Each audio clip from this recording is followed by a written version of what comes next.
Hello, everybody. Welcome back to another episode of the Sprites of Life podcast. I'm Lucas. I'm Chris. And I'm Don. We're so glad you guys are listening. Hope you guys are having a fantastic day or night. Now, Chris, you said you had an intro for this one. Yes, it's a little bit of trivia. I love a good trivia. All right, shoot.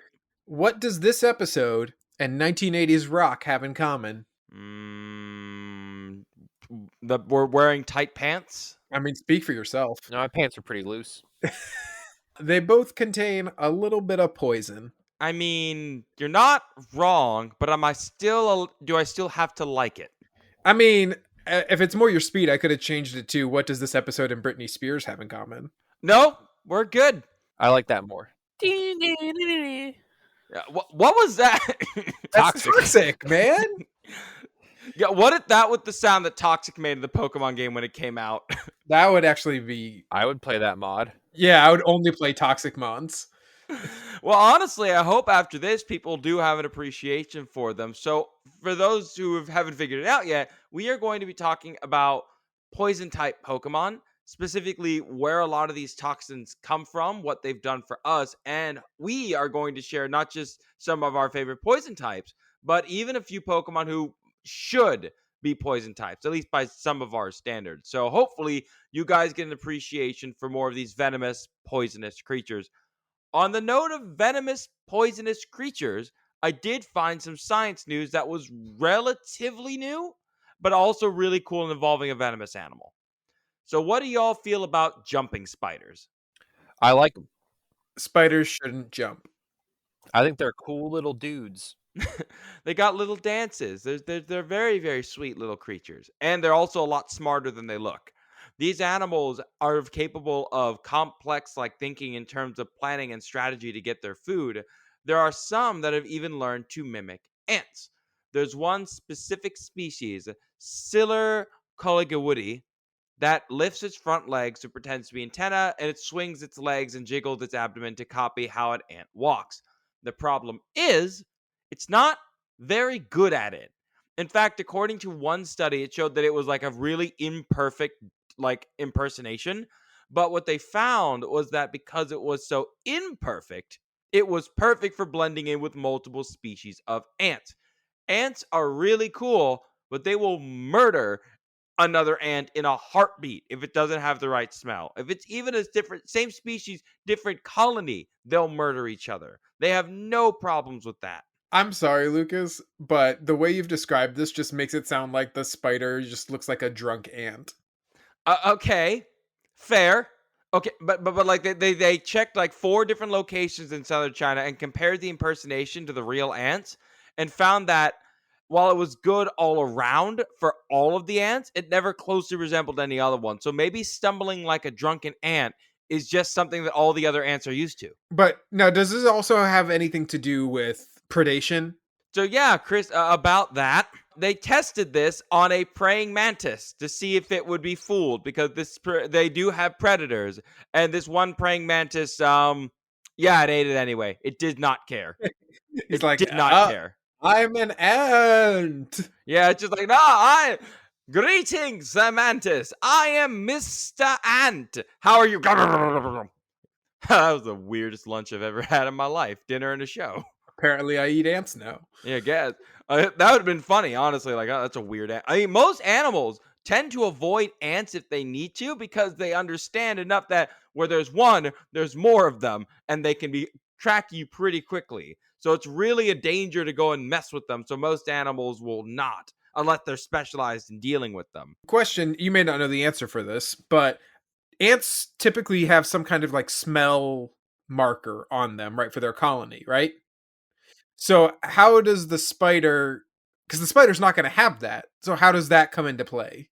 So with the spider, I believe what they'll do is just by walking, they try to mimic being an ant enough of a way, not so much for the ants to notice them, but for the predators to not notice them in the pile of other ants.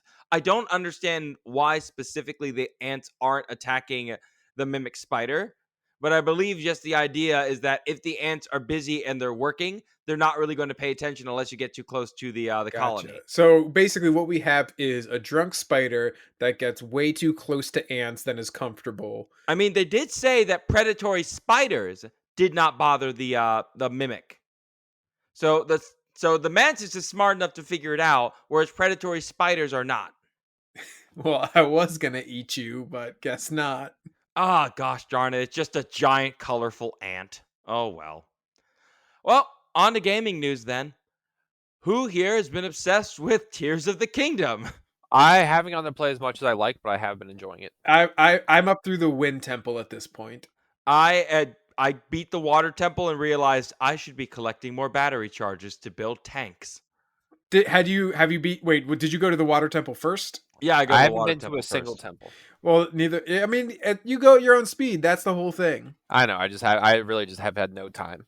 I honestly just want to beat the game with like a tank, or I've decided that once I get like a boat, I'm just going to make a land boat, like with cannons and just wheels, and just drive it across like the land in my little wheeled pirate ship. What I appreciate the most about this game is that what you make to succeed does not have to be pretty at all. And it is the definition of getting the job done. And by God, do I just get the job done. There's something to be said about bridge meta, just building a big bridge. I think it's its biggest strength, but it's also one of the hardest things I'm having to wrap my head around, which is that all of the new abilities are very cool, but because they're so new, I don't think like in my like when I'm doing the puzzles, I don't think to incorporate them intuitively. And so like in the beginning there's a part where like where the game is through gameplay is teaching you how to use the stuff. And so you have that one gap you have to bridge where you pick the thing up and lay it flat and you walk across, and the next one is a slightly bigger gap that is elevated and you have two pieces. And the like in the problem solving, you're supposed to figure out that you can use the attach part and put them together and make a big bridge. What I did is I made a ramp out of one and put the other one flat behind it so that it didn't slide, and then just wall climbed. And it's just kind of like do whatever works. Like it don't matter, just get it done.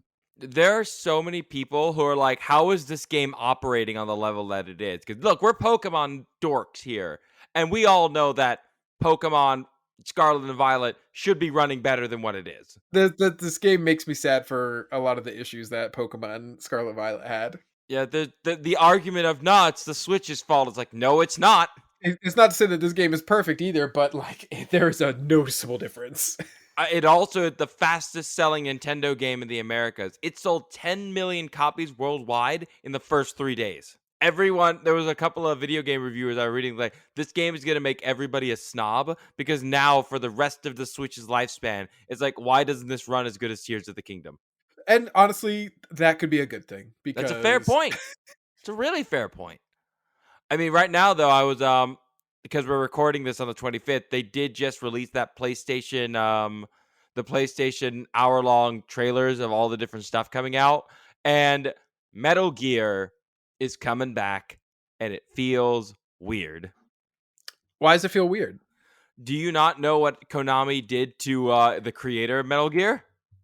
Well, didn't they like fire him? Yeah, they fired him and made it so that way he couldn't accept credit for the game that he made at like video game show. They basically treated this basic legend in the gaming industry like garbage. Then Konami decided to put all of their work into like pachinko machines. And now they're starting to get back in. So it's very strange to me because like I've been training my brain my entire life to ignore anything that these people do. But like now that they're like bringing back Metal Gear Solid 3 as like a completely remaster, like remake, it's interesting to see what a Metal Gear Solid without Kojima looks like. But at least it's on Xbox, so you can play it. I mean, I mean, like Phantom Pain's on Xbox. I never got around to playing Metal Gears because I didn't grow up with them. Yeah, I haven't played Metal Gear since like old Metal Gear, which I did I mean, really you're in enjoy. luck. They do have a bunch of remasters coming out as well. So now it seems that Konami is trying to get back into the game, and they're one of those companies that it's just like they burnt every ounce of goodwill the public ever had for them. And so now they're trying to get it back, and it's very weird to see it happening from my perspective. It's been a long time, but gamers got a long memory, especially how they did my boy Kojima dirty. They Hideo Kojima deserves so much better. He doesn't deserve perfect game scores because Death Stranding was weird, but like he's a genius and he deserved better than what Konami gave him. But we also got Spider-Man. Oh yeah, that's the if I need any reason to buy PS5, it's the new Spider-Man and the Wolverine game that's coming out. Yep. Oh my gosh, it looks so good. It looks so good. I love the fact that I can just say, get yourself a PS5 if you can afford it and play yourself some Spider-Man because it's going to be one of those games. I don't think it'll be Game of the Year because once again, Tears of the Kingdom came out and I'm calling it. This is probably going to be named Game of the Year by like everybody. Yeah. I don't know what it is about Spider-Man in particular, and I don't know if this holds true for either of you, but I think because I'm so nostalgic for the 90s Spider-Man cartoon show, I will literally consume anything that has Kraven the Hunter in it. I mean, he wasn't my. Who was your go-to Spidey villain, Don? I don't know. I mean, obviously you got your classics. I liked. I mean, I was the.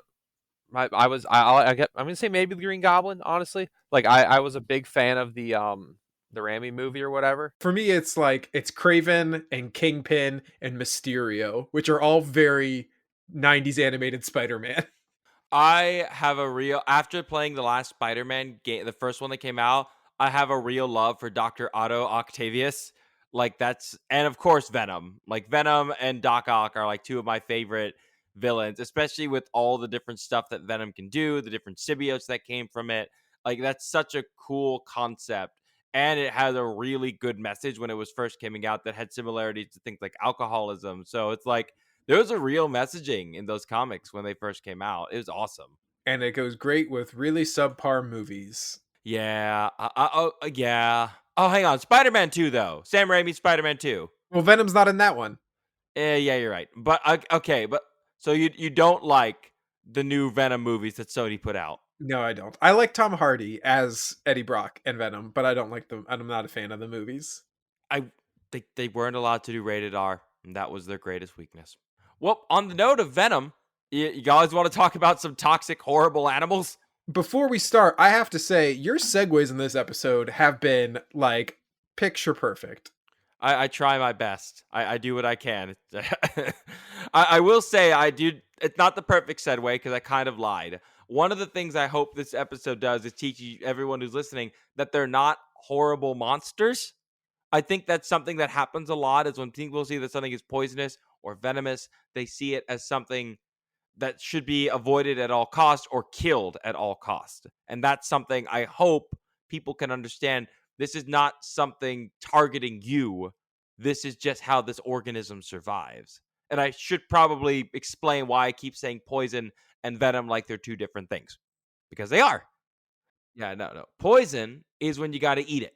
So if you eat it, ingest it, if it soaks through your skin in some way, passively getting into your system, then and you get sick, then it's poison.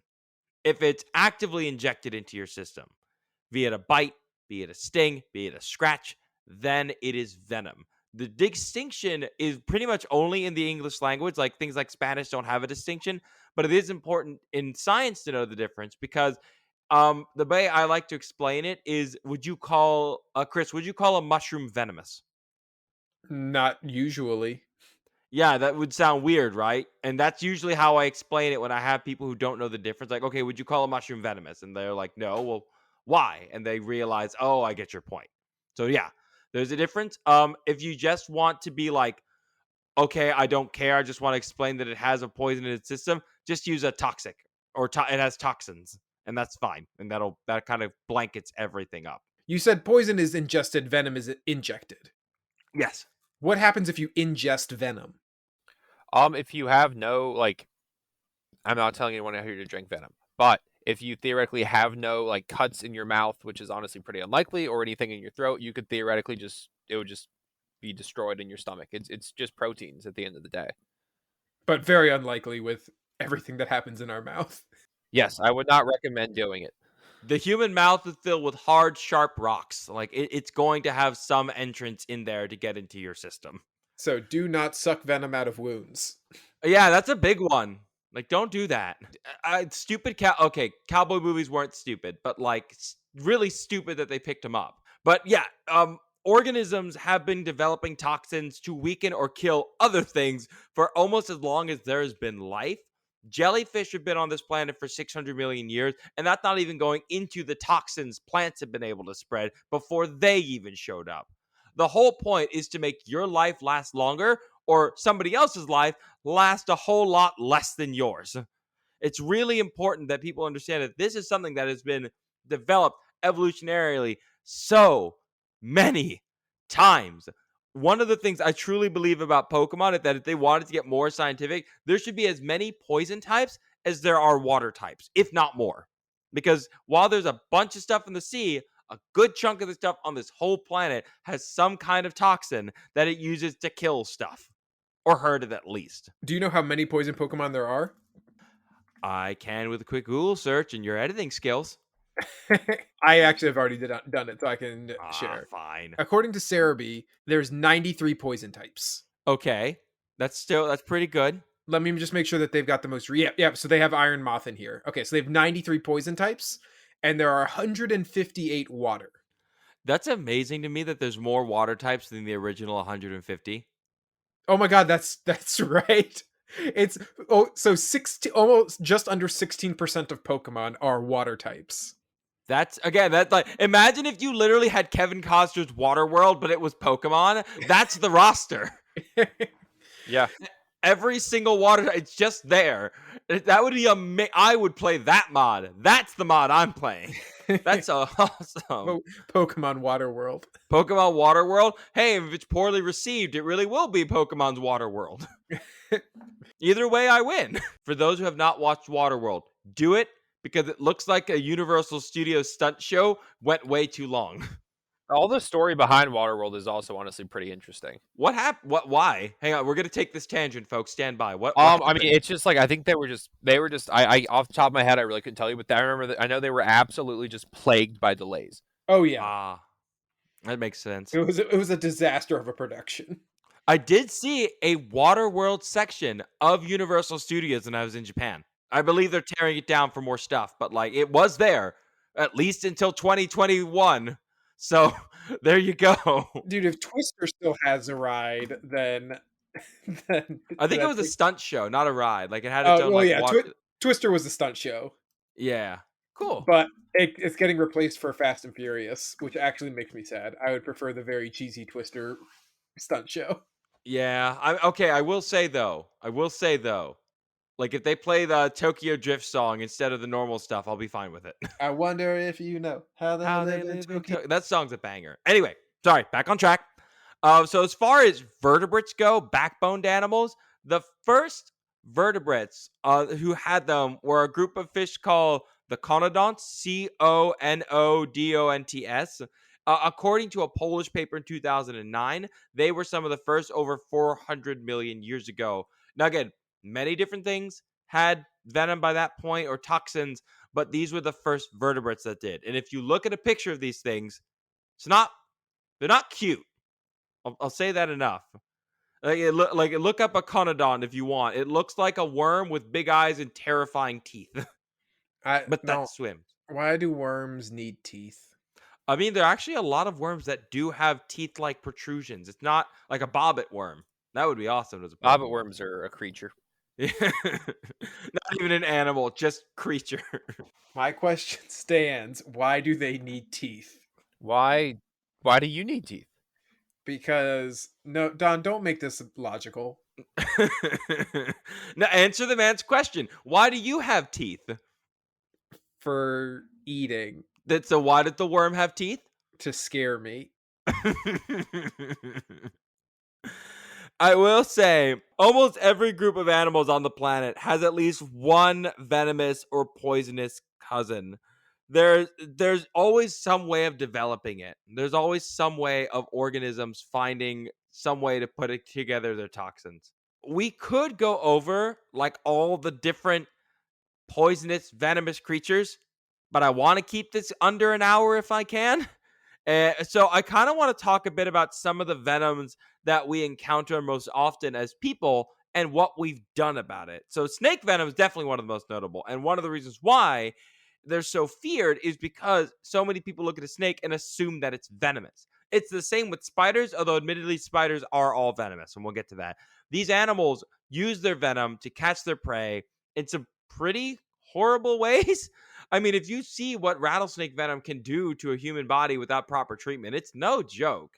And that's not even like a truly deadly snake compared to some of the others. Weren't there studies to show that like fear of snakes is hereditary? Ophidiophobia. Yeah, and they tested it with babies. They had babies, and they didn't put a real snake in front of a baby. They might hurt the snake. They put a toy-like snake in front of some newborn babies, and the babies saw in the study that some of them would shift and go as far away from it as they could. So there's that thing they call the arachnid response. That's basically like the human response to certain, like, I know it's like with spiders too. And it's like, they think it's like an innate thing from back in, like, obviously those of us who way back in the day shied away or did not shy away from venomous animals tended to not have the best time. And so the ones that did tended to survive, and thus they live longer, and that makes sense. And it's the same with snakes. I mean, think about it. We're all from sub-Saharan Africa, and that area is littered with venomous and deadly animals. So there's a reason that some of us have instinctually picked that up. What I found though is that despite this being so terrifying, both spider and snake venom is now currently used in medicine. Obviously, you use it to make antivenom, but both of them have been used for cancer cures, and spiders have even been used to help research epilepsy. They've been using snake venom to try and fight cancer since the 1950s. There have been talks about using snake venom as a means of curing people with cancer. That's crazy to me. Leeches secrete venom. It allows their prey to bleed more and have less pain so they can get more blood. We now use it in arthritis treatment. Like, that's so human. That's so, to me, being human isn't about being a violent monster ripping things apart. It's taking something and making something new out of it. And that's like so cool to me to take a toxin, something that you generally don't want in your body, and fix yourself. That's awesome. I mean, think about all the stuff we could do with all these different chemicals that nature's been putting together. Like, it's nuts. That's it goes back to what Don said in the beginning, where at the end of the day, it's like just molecules, proteins. I mean, like it's just a mix of all those things that if you know how to break it down, you can use it for a lot of different stuff. Yeah, I mean, I think one of the funniest ones I found was that bee venom is also used, but it's used in like anti-wrinkling cosmetics. Like, it doesn't need to be life-saving. It's just legitimately, well, this makes me look better, so I'm going to use it. Like, that's fun to me too, that you can find something for it like that. Fun fact: I got stung by a bee for the first time in my life a couple weeks ago. Really? What a hell of a run. Good for you. 33 years. I will say, I've only been stung by a bee once, and it was really embarrassing because it didn't sting me. It was a ground bee, and my flip-flop slipped, and I stepped on one patch of grass. The bee was flipped upside down, and that's how the bottom of my foot got stung. Oh, no, I got it on the back of the neck, and I joked to the bee guy I was with, was like, "Guess I'm not allergic," and he was like, "Call me tomorrow." Oh, oh. Well, that's not very nice at all. But not allergic. Found out.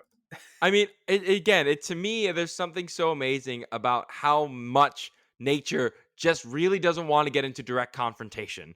It just very much wants to, like, you know what? Poison for you, venom for you. Just if you go near me, I am going to hurt you. And then there's always these animals that just counteract it. Like hammerhead sharks do not care about being stung by stingrays. They hunt them. And even though they might get stung in the mouth, the venom seems to have no effect on them. Same with bears. Bears are so big, they don't care about being stung by bees. I wouldn't say it's just a size thing because elephants actually, like, really, I mean, I guess the trunks and ears are very sensitive, but have you heard about the elephant, like, fencing things they do in Africa? Yeah, where they'll use bees. I think it's because the bears They'll, might they'll just just not. use the recordings of bees even is enough. That would do. I mean, I think it is because, like, with the elephants, with that trunk, that is a massive weak point that a bear really doesn't have. Yeah. And also, the bear actively has evolved to eat and try and find honey, whereas the elephant has it. So maybe it's adapted a little bit more of a thicker, like, tolerance for it, if you would. Yeah, that's probably accurate.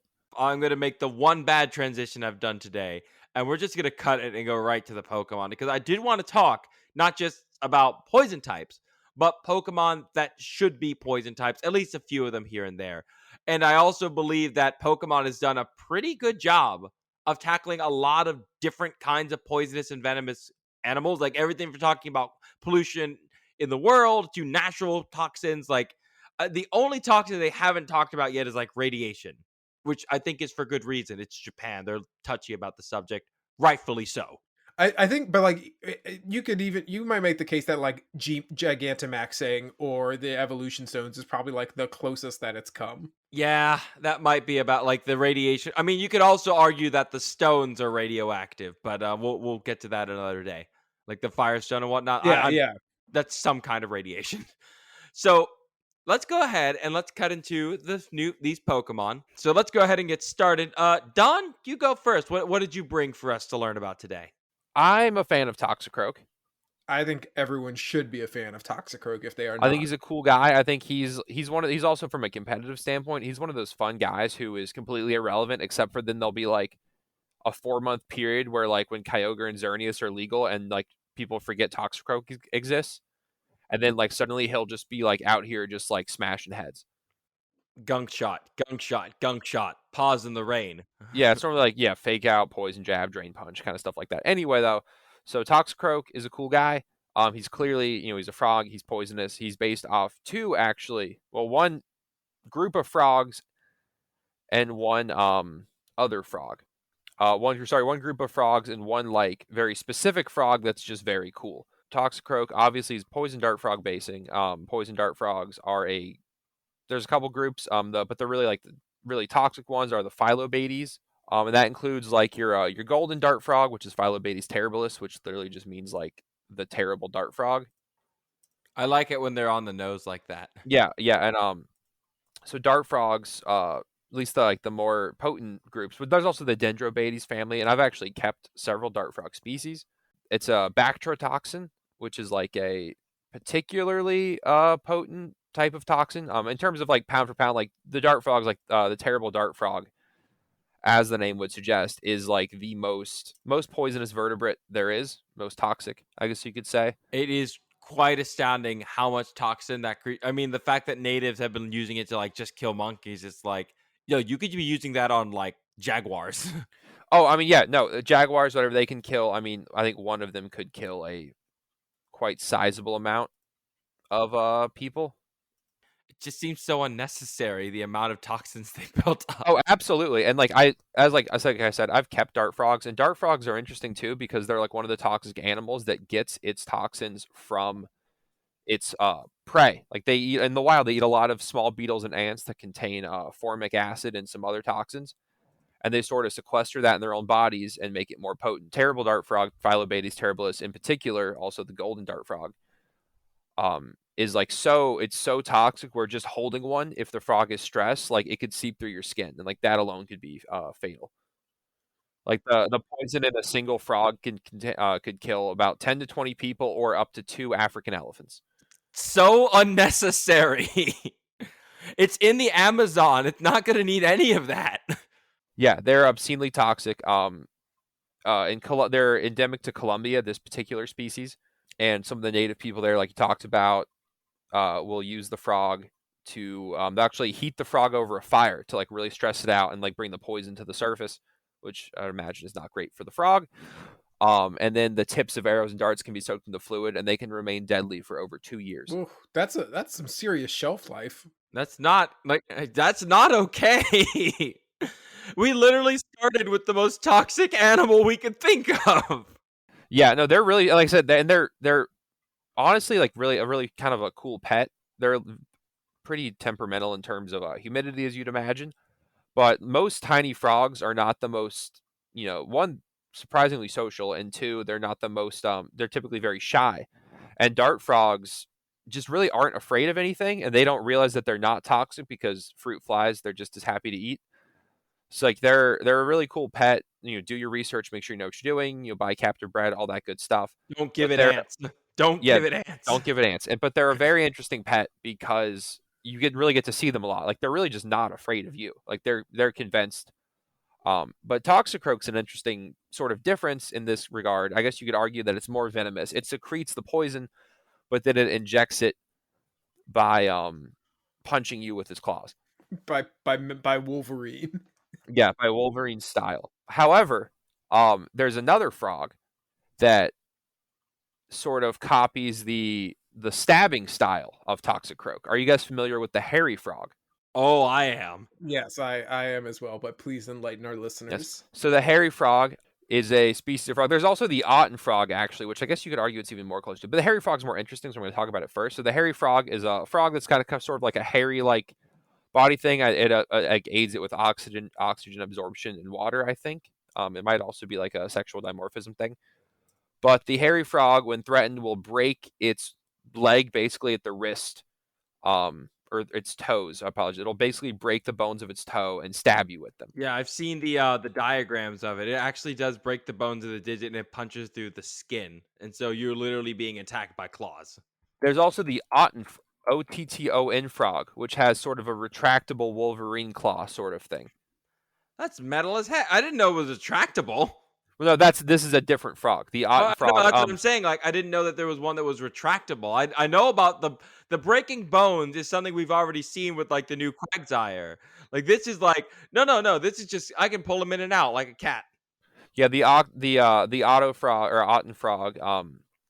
It's basically under their thumb, and both males and females have it. But the males are longer. They think they use them for mating, and they are endangered now because apparently they were delicious, and that's not a great thing to be.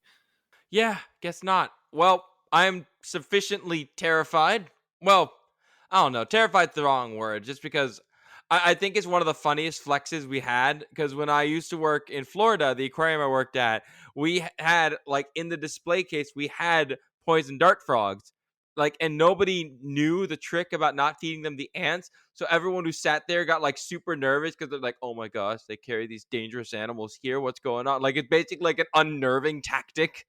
And now we're just sitting there like laughing, just like they're harmless. They can't do anything to you. I always found it's a fun zoo or aquarium trick. Is if you see poison dart frogs at a zoo or an aquarium, they're not. They are deadly, but not right now. You're so into tricking people, Lucas, at your aquariums. I mean, like that's the whole point. Like you get they think one thing and you think another, and then you get to teach them. That's the moment you strike. You gotta get them when it's good. Well, we're gonna stick in the amphibians and go with one of my favorite new poison types, which is from Galar Toxtricity. I've never. I'll be honest. I've never looked into toxicity enough. I just saw that concert at the end of Sword and Shield and lost my taste. That's too bad because Toxtricity is punk rock. Uh, He looks cool. He looks awesome. It's just like I can't get that stupid scene out of my head because Pokemon, you have the money. Put some good music in. No, Ed Sheeran doesn't count. but Post Malone does. I'll take Post Malone. So we'll get this out of the way first. Obviously, Toxtricity's punk rock. We should have a music talk at some point. But you have the Ampton low-key forms, which they have the crests on their bodies that coincide with bass guitars and guitars for the number of strings, 6 and 4. G-Max Toxtricity smashes a guitar for its as a G-Max Stunt Shock. British guitarist Pete Townsend from The Who is very famous for doing. If we're talking animals, I want to bring up newts. Did you turn someone into a newt? He got better. Okay. I needed to do it. I needed to do it once. I'm sorry, Chris. Continue. Yes, I know what a newt is. Are you familiar with the northern crested newt? I am not. Admittedly, I am amphibians are. slightly. Amphibians are a weakness to me. Northern crested newt is native to Great Britain. Like, if you look it up, comes very spiky. Look at some good him. spikes. Yeah, they're a very good looking newt. He's so cute. Lucas, what's that thing with the coloration? Counter shading. So it has the counter shading with the yellow underbelly, which if you look at Toxtricity, has that same sort of coloration on him. He's got the purple back portion, and then his underbelly is yellow, or I guess blue technically if you're looking at the low key form. That's very interesting. Counter shading is meant to be camouflage in the water. That's why everything from penguins, dolphins, and sharks have it. It's interesting there would be a yellow belly because that implied that it's evolved to live in murkier waters as opposed to like having a white belly where it would shine with the light of the sun. That's really interesting. Well, is and I mean, aren't newts typically more in that sort of murkier water? They're honestly one of the most fragile animals when it comes to water quality. Murky obviously doesn't necessarily mean dirty, but it is really interesting that they would adapt to those murkier conditions. So, depending on the where they are, some amphibians live in crystal clear rivers, others live in murky swamps. Like it all depends. So long as the water is free of toxins, they're usually fine. If I may, also, I do think some of the coloration on that newt as well might be and I could be wrong. Are you guys familiar with like the fire belly toad? Because this kind of reminds me of that. I've heard that one. I've heard of because it's a cool name. Yeah. So the fire belly toad and maybe like not too much of an extension, maybe the newt. I really don't. I'm not sure about the newt. This is just a guess, sort of on my end. But they also utilize that sort of coloration as a way to show that they are poisonous and things shouldn't mess with them. Maybe like they expose their belly. Oh, that's yeah. That's that is also a good like don't eat me. I'm bright and poisonous. Yes, that was kind of like maybe they're also doing that. I said like I'm just sort of spitballing there. No, right, no, that's a good point too because that is something that does happen. But Lucas, you brought up the sort of sensitivity to water toxins or toxins in the water. Yeah. In the Pokédex, it says that Toxtricity actually ingests toxic water to sequester its poisons. What a helpful fella. That's very useful. Why aren't we just using this guy? Like, just throw him in. Like, that would be really funny if, like, there's a Pokemon world with a polluted river, and there's literally just a dump truck pulling in, leans back, and it's just a bunch of tumbling toxicity just falling into the river. Well, I so here's the important thing that I think we know. So one, I obviously like could be very good application in the world. We have Gigantamax dex entries. And with Toxtricity in particular, it says that its own poison penetrated its brain and has become out of control, tearing across the land in a rampage, contaminating the earth with toxic sweat. Pretty punk rock. But that gets to the like I don't think we brought it up, Lucas, but most things are immune to their own venom or poison, right? Yes. Yeah, more or And less. so with Toxtricity, that does not appear to be the case. It is affecting it in a way that is not good for it and everyone around it. There are plenty of toxins that could have that effect on just normally these animals. The reason amphibians are so like affected by toxins is because they have semi-permeable skin where it can just leach on in there really easily. Yeah, a lot of amphibians are like what people like to call an indicator species, where they're sort of the canary in the coal mine type of guy, where when things start going downhill in a body of water or an environment, they're kind of the first to go or the first to show stress. I will say the opposite of that is the crayfish, which could live in anything. All right, all right, I got one.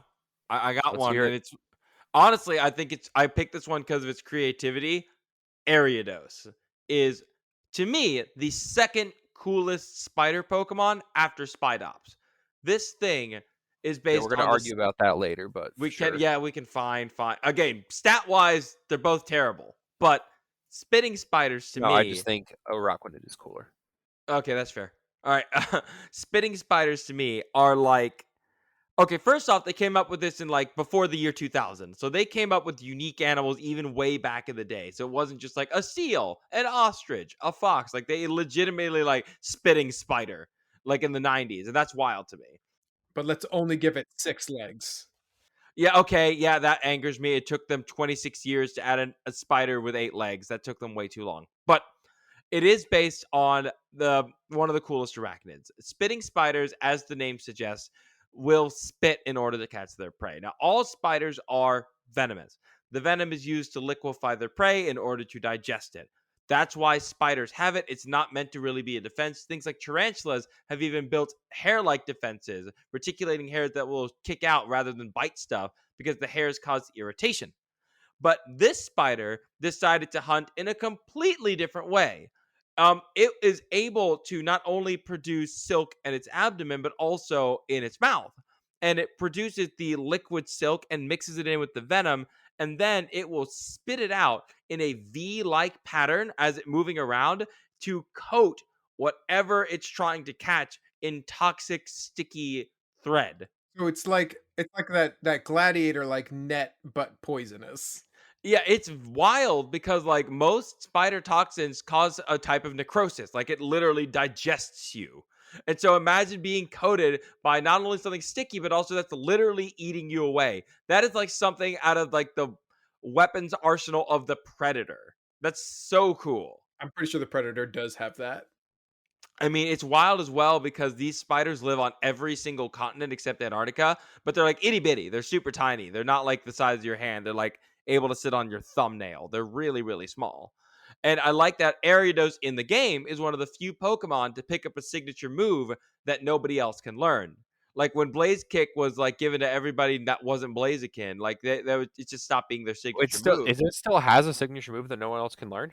Yeah, Ariados has Toxic Thread, and nobody else can learn I forgot Toxic that Thread. move. Yeah, well, that's proof how much I don't know about Ariados. It's not a good move. It's not good enough to be used entirely in competitive play, but it's a move where it shoots a toxic web. And that's really cool. Like in universe, though, people use the venom, the silk of Ariados for clothing. And if you're looking at like spider silk for real building material, pound for pound in our world, it is stronger than steel. So we are looking at new and inventive ways to help use spiders to help our own world. And I love that this Pokemon exists at all. Because again, this was the 90s. They didn't have to try that hard, but they did. They went whole hog, which is why it's so good. It's such a good. I mean, it also represents the spiders that mimic ants. We talked about them earlier, but there are spiders that are really, really good at mimicking ants. And I absolutely adore that this thing exists. 10 out of 10. Love this toxic Pokemon. Spidops would be so much better if it had toxic thread. Spidops would be so much better with a lot of things, but at least it has 8 legs. My number 2 critter, I'm gonna do my what I feel like should be a poison type, and I was mad when it wasn't when it was revealed back in the day, and that is going to be Goomy. Oh, but yeah, no, that should have honestly been the first poison dragon. Yeah. Do we have a poison now? We do, yeah. The what's it called? The Ultra Beast. Oh, that's right. Yeah. Okay. Well, he's whatever. Oh no, we have two. Oh yeah, Dragalge. We have Dragalge. three. Yes. Okay. We Well, I have, do love him, but he could have been like Dragon Grass or we something. have 3 poison dragons. Yes. Yes, we do. Anyway, this would have been in my opinion, the best one. But okay, so I love Goomy. He's a silly little guy. He's he's one of my absolute favorite Pokemon.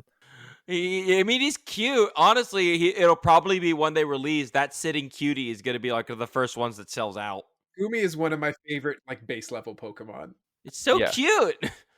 All It's of his squishy. all of his Pokédex entries are great too. But I'm one of gonna my look him favorite up. things about Goomy and like sort of the Goomy line is that partially the sort of like a slug dragon kind of thing.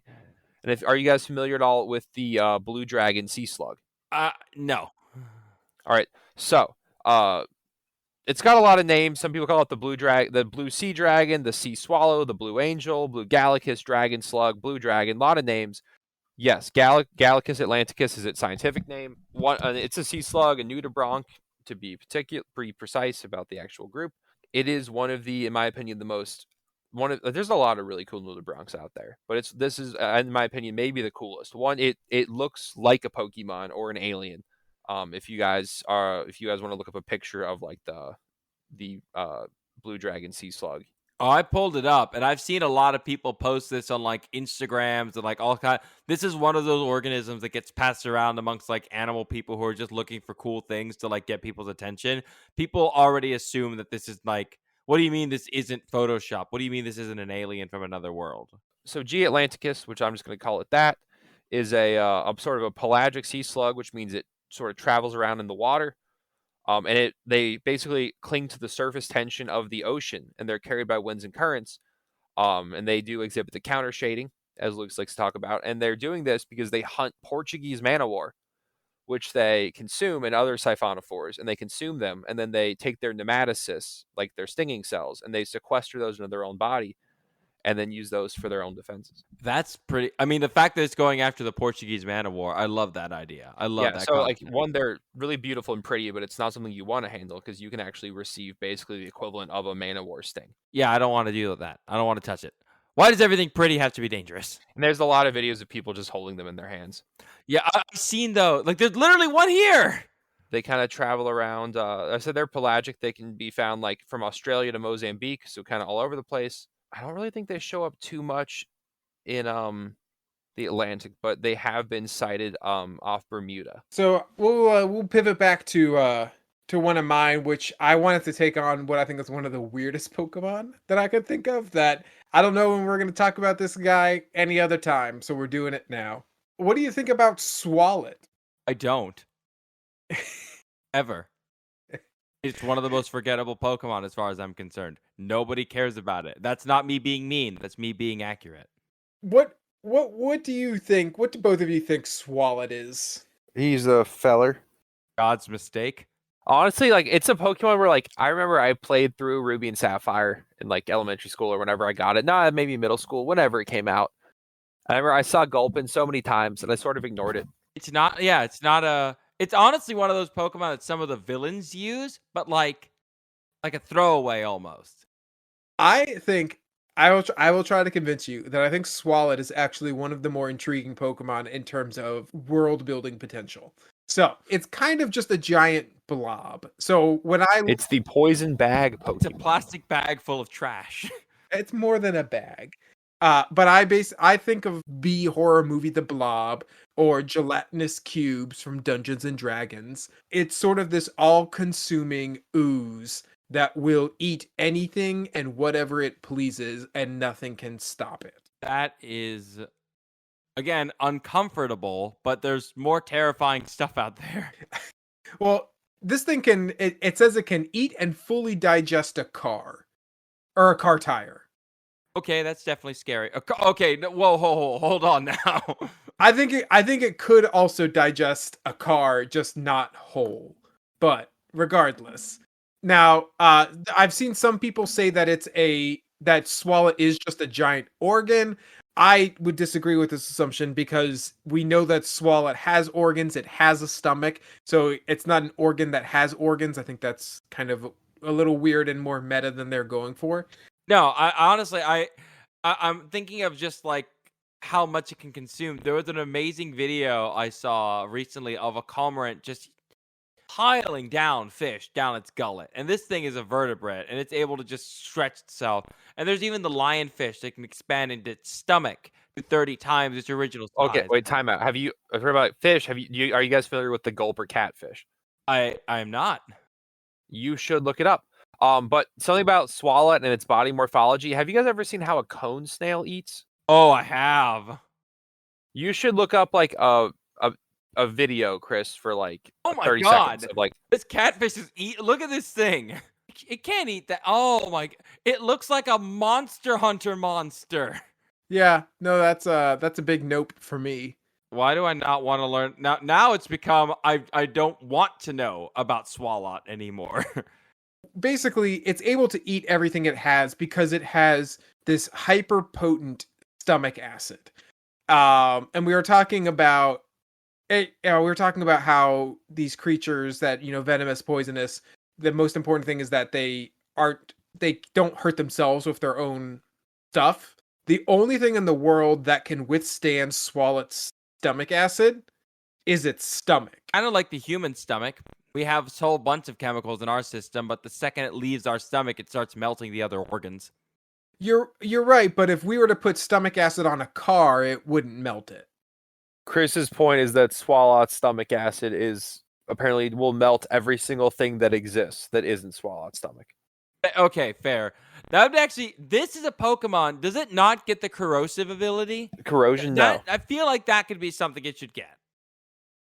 It has liquid ooze, sticky hold, and glutton. Okay, let's lose sticky hold and let's just give it corrosion. So the thing that I started thinking about with Swalot is what sort of uses could it have? Oh my God, it's 5'7". It's giant. Dude, that's taller than some people I know. It's 5'7" and 180 pounds. It's taller than Charizard. I don't like it. It eats Charizards. That's canon. It can eat a Charizard in one bite. So what I was thinking of is with its stomach being so resistant to things, you know that people would start farming those stomachs for any sort of practical application in terms of like withstanding production processes and that kind of stuff. Like that is 100% going to happen with how resistant that stomach is. I mean, it definitely would. Honestly, I'm surprised. Like, people would definitely be making gloves out of that stuff, work material for it. Like, there would be every number of hazardous jobs would depend on the stomachs in order to provide a better, like, sustainability. This organism should be extinct by now by the number of people trying to use this thing. Or just hyper farmed. Yeah, no, it's honestly, I respect it more now. But we've come to the final Pokemon, and this one, like Dawn's, it should be a poison type. I think the entire Magmar line needs to be fire and poison. Its environment should tell you enough that it deserves it. Fire on its own is awesome. Like being just pure fire is dope. But a volcano is fire, rocks, and toxic gas mixed all into one. And this thing bathes in it. Magmar honestly is based off like demons and stuff and yokai, and that's not my specialty. It bathes in magma and lava. Sorry, lava outside of the earth, magma inside of it. Whatever. That lava can reach 2,000 degrees Fahrenheit and it bathes in it. Not jumps in when it needs to. Legitimately, that is its comfort zone is 2,000 degrees Fahrenheit. Wild stuff. Absolutely insane. And the fact that it's toxic, like the toxic gases that volcanoes exclude, sulfur and carbon dioxide, enough of that stuff can easily kill a human being. There have been multiple people who don't even go near the volcano's lava, and they just die from the toxins in the air. It's terrifying to me. Don, has Magmar ever like been competitively viable? Okay, so I'm about to make a deep cut. So way back in the day, I believe it might have been XD Gale of Darkness or Japanese events. But way back in the day, there was a few Pokemon that got Follow Me through. I want to say it was XD Gale of Darkness. One of those Pokemon was Magmar, and like we are going back in the day. I believe it Top Cut Worlds. What? Way back in the day. Let me. I'm trying to find the specifics. This was basically why. When we got I think it was the hexagon rule. I think there was a thing where like I want to say it was X and Y, where basically they were like for the new rules they went all right. Everything from the games before is not legal. It has to be caught in this game, like moving forward. And since then they've done things where like they had like a hexagon logo on them, and then it was like a pentagon, and they've done stuff like that. Previously, if you like, as long as the Pokemon was legal, if you had got a crazy event Pokemon from like a one-off event 10 years ago, you could use that Pokemon if it wasn't like a Jirachi or something.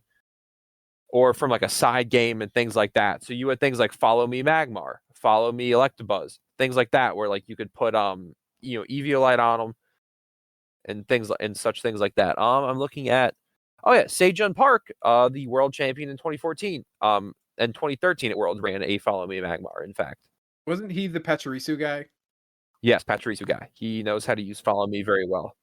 I'm just saying, this Pokemon learned Smog, Clear Smog, Poison Gas. Like, it really should have a toxic typing just because volcanoes are so terribly dangerous to be around. Like, the Pyroclastic flow is one thing, but the fact that the gases around it are just coming straight from the earth, it is very, very terrifying to even be around this thing. Admittedly, I will say that the Swalot is now more terrifying in my eyes. I would rather take the poisonous gas and be swallowed by this thing. But I still think it would be cool. Maybe we can get a Paradox Magmar that's fire poison. I mean, that could work. I mean, like a regional variant that added the poison typing. I think that'd be fine. I feel like a Magmar, like Paradox, like a Magmar from like another region would be like living in a swamp, like an actual duck would, and just living in the mire. But honestly, it's not. It's one of those Pokemon that keeps getting forgotten. Like, again, there's 1,008 Pokemon. A lot of them get forgotten. But I feel like a lot more people like Electabuzz and Electivire more than Magmar and Magmortar, which is sad to me. Magmortar has cannons for arms, and that's sick. I mean, like, literally, it's just like, if you look at its Pokedex, it's just like, nah, it just shoots fireballs out of its hand. It literally evolved cannons in its wrists. He's not even the coolest firearm cannon Pokemon anymore. I hate that. Don't talk about the other one. Things shouldn't be immune to fire. I need to be able to click eruption at all times. Flash fire should be illegal. I feel, oh my god, when and if Kyogre gets in the game, like Gastrodon is just like, there's something just inherently funny about, like, you have this all-powerful deadly attack, and then there's just one goober in the corner that's able to negate it. Every time, there's just one goober Pokemon that can handle it. I love it. I love this game. And I love that they've put so many, like, we literally went through, like, lists of Pokemon that could have been toxic and poisonous. This game has unintentionally given us so many good traits to talk about with these Pokemon. And I'm so glad that you guys, like, y'all took way better notes than me on this one. But, like, thank you guys for, like, putting the heart into these suckers. Because, again, I'm now terrified. And that's very hard to do for me. I am glad I have shown everyone the light of the true enemy, which is Oh Swalot. my god, the true enemy. It sounds like something out of Warhammer 40k. Like, Benotes the true enemy. The God Emperor shall protect us from him. He's the bad guy in Detective Pikachu 2, calling it now. That would be, oh my god, that would be so great if it was literally just a really smart Swalot, or if that was like the bad guy's Pokemon. Oh man. Yeah, at some point, someone's got to take up the stand and say that Detective Pikachu had some of the finest world building in Pokemon ever. Like, that was the best. So, thank you guys so much for listening. I hope you guys enjoy this. And if you do, obviously share. I'm really thankful that you guys listen. I'm really thankful that I can keep doing this with my friends. And hopefully, we'll keep doing this for as long as the foreseeable future lets us. So, thank you guys so much for listening. We'll see you guys in the next episode. Have a great day or night, everybody. Bye.